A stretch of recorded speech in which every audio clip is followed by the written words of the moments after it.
మీ business ను develop చేసుకోవాలి అనుకుంటున్నారా? మీ పరపతిని పెంచుకోవాలి అనుకుంటున్నారా? అయితే ఓకే టీవీ ద్వారా L band, astron band ad, scrolling ad, ad with voice overs, logo bug, video ads ద్వారా మీ యాడ్స్ ను పబ్లిష్ చేసుకోండి.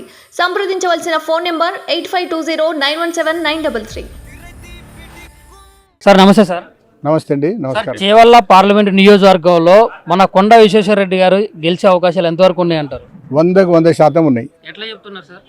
విశ్వేశ్వరరెడ్డి గారు నీతి నిజాయితీ పరుడు, రాజకీయంగా అనుభవం ఉన్న వాళ్ళు, వాళ్ళ బ్యాక్గ్రౌండ్ అంతా రాజకీయం. వాళ్ళ తాతగారు ఈ రంగారెడ్డి జిల్లా ఆయన పేరు మీద ఉంది. వాళ్ళ కుటుంబానికి మంచి చక్కటి పేరుంది. అన్నిటికన్నా ముఖ్యంగా కొండ విశ్వేశ్వరరెడ్డి గారు గతంలో ఎంపీ అయినప్పుడు ఈ ప్రాంతం అంతా కూడా బాగా డెవలప్మెంట్ చేసినాడు.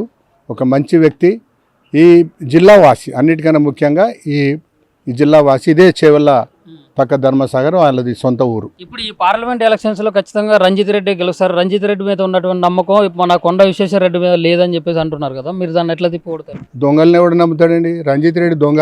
ఎట్లా చెప్తారు మీరు దొంగ? 100% చెప్తాము.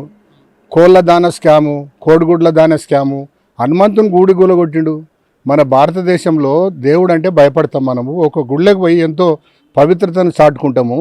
హనుమన్ల గుడి, 100 సంవత్సరాల చరిత్ర ఉన్న హనుమన్ల గుడి, రామానాయుడు స్టూడియో పక్కకు హనుమన్ల గుడిని ఊలగొట్టి అలా అపార్ట్మెంట్స్ కడుతుర్రు. ఎవడు నమ్ముతాడు? రంజిత్ రెడ్డి ఈ ప్రాంతపోడు కాదు, ఈ గడ్డ మీద పుట్టినోడు కాదు. ఎవడైనా నేను పుట్టిన గడ్డకు సేవ చేయాలనుకుంటాడు.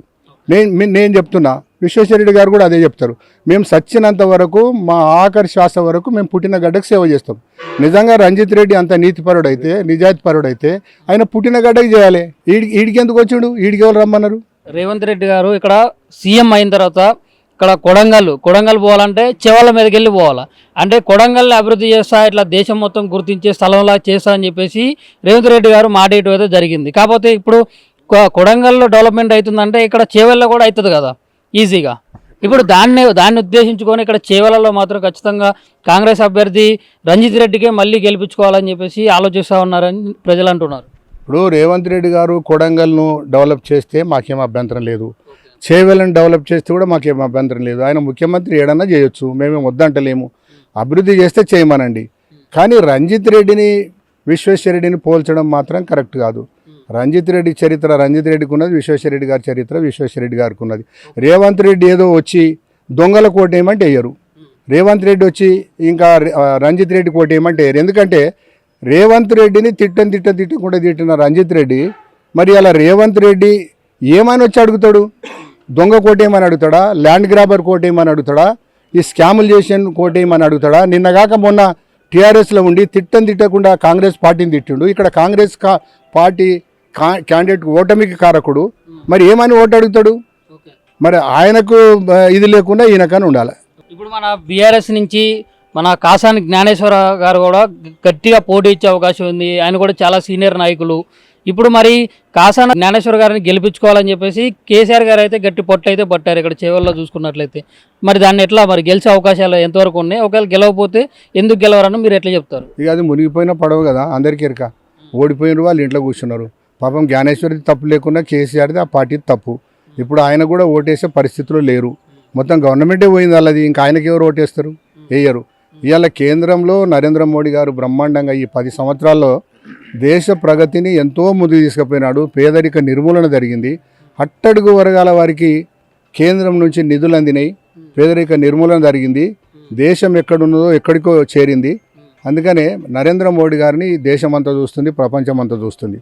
డెఫినెట్గా ఇక్కడ మా విశ్వేశ్వరరెడ్డి గారు గెలుస్తారు. 400 సీట్లు కేంద్రంలో నరేంద్ర మోడీ గారి నాయకత్వంలో ఎంపీలు గెలుస్తారు. ఇప్పుడు మీరు అన్నట్లు బీజేపీకి కలిసి వచ్చే అంశాలు ఉన్నప్పటికీ కూడా ఏదో నరేంద్ర మోడీ గారిని చూసో లేకుంటే బీజేపీ చేసినటువంటి అభివృద్ధి పనులు కేంద్రం నుంచి చేసినటువంటి వాటి గురించి చూసుకున్నా కానీ ఎన్నో బీజేపీకి ఓట్లు పడతాయి కానీ పూర్తి స్థాయిలో అయితే పడవని చెప్పేసి అంటున్నారు కదా, దాన్ని మీరు ఎట్లా తిప్పి కొడతారు? ఇప్పుడు నేను ఏమంటున్నానంటే వాళ్ళు చెప్పేవాళ్ళు 100 అబద్ధాలు చెప్తారు. మాకు ఎరక వాళ్ళు అబద్ధ కోరలు. కాంగ్రెస్ పార్టీ వాళ్ళు గ్యారంటీలు అన్నారు. ఏడున్నాయి గ్యారంటీలు? అల్లయి ఒక్క గ్యారంటీ లేదు. అయిపోయింది. ఏమనంటే ఎలక్షన్ కోడ్ వచ్చిందని చెప్తున్నారు. వాళ్ళు ఏమి ఇంప్లిమెంట్ చేయరు. వాళ్ళ దగ్గర డబ్బులనే లేదు. దివాలా తీసింది. కేసీఆర్ దివాలా తీసిపోయింది. దాని తర్వాత వీళ్ళు కూడా ఇంకా దివాలా తీస్తారు. వాళ్ళు ఇచ్చిన హామీలు నెరవేర్చే ప్రసక్తే లేదు. నరేంద్ర మోడీ గారు ఇచ్చిన హామీలు 100% అవి ఇంప్లిమెంట్ అవుతాయి. పేద ప్రజలకు అందరికీ కూడా అందుతాయి. అవి పేద ప్రజలకు తెలుసు. ఇలా అందరు సిద్ధంగా ఉన్నారు ఈ దేశంలో, ముఖ్యంగా మా పార్లమెంట్ నియోజకవర్గంలో విశ్వేశ్వరరెడ్డి గారిని భారతీయ జనతా పార్టీ అభ్యర్థిని గెలిపేయడానికి సిద్ధంగా ఉన్నారు. 100% గెలుస్తాం.